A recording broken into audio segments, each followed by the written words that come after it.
স্বার্থপর মানুষকে তুমি কখনো বোঝাতে পারবে না যে সেই মানুষটা স্বার্থপর। উল্টো তারাই তোমাকে প্রমাণ করে দেবে যে তুমি স্বার্থপর। জীবন কারোর জন্য থেমে থাকে না। জীবনকে কারোর জন্য থামিয়ে রাখাটা হলো সব থেকে বড় বোকামি। অপমানকে হেসে মানিয়ে নেওয়ার ক্ষমতা একমাত্র সরল মানুষগুলোর মধ্যেই বেশি থাকে। একটা কথা কি জানো তো, সহজে পেয়ে গেলে মানুষ হীরা কেউ কয়লা ভাবে। জীবন রাঙাতে কোনো রং তুলির প্রয়োজন হয় না, শুধু প্রয়োজন হয় একটা ভালো জীবন সঙ্গীর। নিজের হতাশার জন্য অন্যকে কখনো দায়ী করো না, বরং নিজেকে দায়ী করো অন্যের থেকে অতিরিক্ত আশা করার জন্য। জীবনে ঠকলে হয়তো বিশ্বাসটা নষ্ট হয়, কিন্তু সেখান থেকে শেখা যায় অনেক কিছু। যদি অনুভব করো কেউ তোমাকে এড়িয়ে চলছে, তাহলে তাকে বিরক্ত করা ছেড়ে দাও। কেউ দেখে না তুমি তার জন্য কি করছো, তারা শুধু দেখে তুমি তাদের জন্য কি করোনি।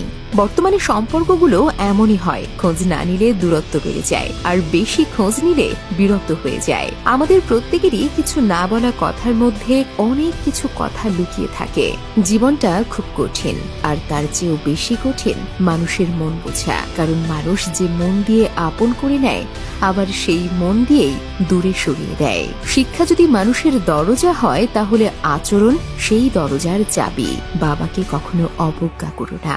বাবা যতই গরিব হোক, বাবার মতো শক্ত হাত এই পৃথিবীতে আর কারও নেই। অন্যের জন্য না মরে নিজের জন্য বাঁচুন। যারা আপনার গুরুত্ব পাশে থেকেও বোঝে না, তাদের কাছে আপনি অনেক আগেই মৃত। তাদের কাছে নতুন করে অবহেলা ছাড়া আর কিছুই পাওয়া যায় না। তাই নিজের জন্য বাঁচার চেষ্টা করুন। নিজের ভালো লাগাগুলোকে, নিজের ইচ্ছেগুলোকে পূরণ করুন। আপনার চাইতে বেশি ভালো আর আপনাকে কেউ বাসতে পারবে না। অন্যরা তোমাকে কিভাবে দেখে সেটা গুরুত্বপূর্ণ নয়, গুরুত্বপূর্ণ হলো তুমি নিজেকে কিভাবে দেখছো।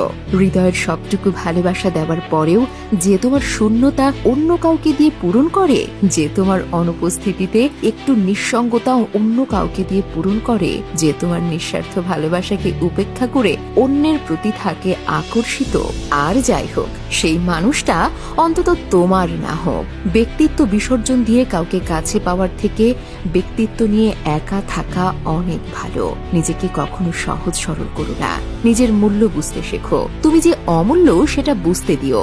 কমপক্ষে এটুকু বুঝিয়ে দাও, চাইলেই তোমাকে পাওয়া যায় না। তুমি যদি তোমার ভালোবাসার মানুষটার বড় বড় ভুলগুলো ক্ষমা করতে না পারো, তাহলে তাকে ভালোবাসার যোগ্য তুমি নও। মানুষ তো তাকেই ভালোবাসে যে তাকে কষ্ট দেয়। মানুষ তাকে কখনোই ভালোবাসতে চায় না যে তার জন্য কষ্ট পায়। পরের প্রশংসা পেতে হলে অপরকে প্রশংসা করতে শেখো। শেষবারের মতো আর একবার চেষ্টা করে দেখি। এই পৃথিবীতে এই চিন্তাটাই অনেক সফল মানুষের জন্ম দিয়েছে।